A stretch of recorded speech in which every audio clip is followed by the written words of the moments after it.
अगर आपकी धर्म पत्नी धर्म करने वाली, सत्कर्म करने वाली, पुण्य करने वाली है, तो पत्नी के धर्म से ही पति की आयु बढ़ती है।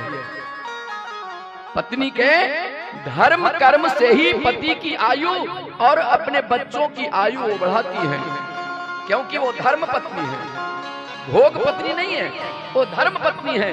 प्रमाण कहाँ है? एक आप लोग कथा सुने होंगे वृंदा और जलंधर की, नहीं सुने?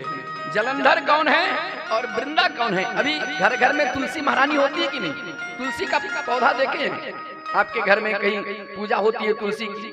वो तुलसी पहले जन्म में वृंदा थी,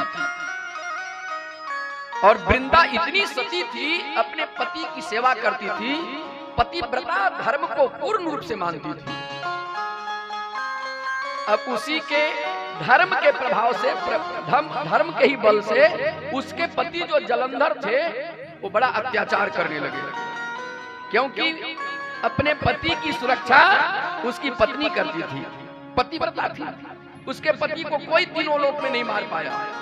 भगवान शंकर, विष्णु, ब्रह्मा, इंद्र, कुबेर, वरुण, सभी देवता जलंधर से पराजित हो गए, कोई नहीं मार पा रहे, और जलंधर का अत्याचार बढ़ने लगा। ब्रह्मा को भी गद्दी से नीचे कर दिए, विष्णु को भी गद्दी से नीचे कर दिए, शंकर को भी सिंहासन से नीचे कर इंद्र को भी नीचे कर दिए, सबको नीचे कर दिए।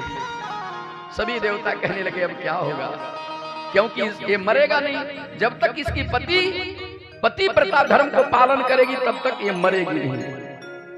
तब क्या किया जाए? बोले इसके सतीत्व को भंग करो। कौन जाएगा सतीत्व भंग करने? तो साक्षात विष्णु को भेजा गया, साक्षात भगवान नारायण को भेजा गया। ऐ प्रभु, जाओ वृंदा जैसी पतिव्रता स्त्री का धर्म नष्ट करो।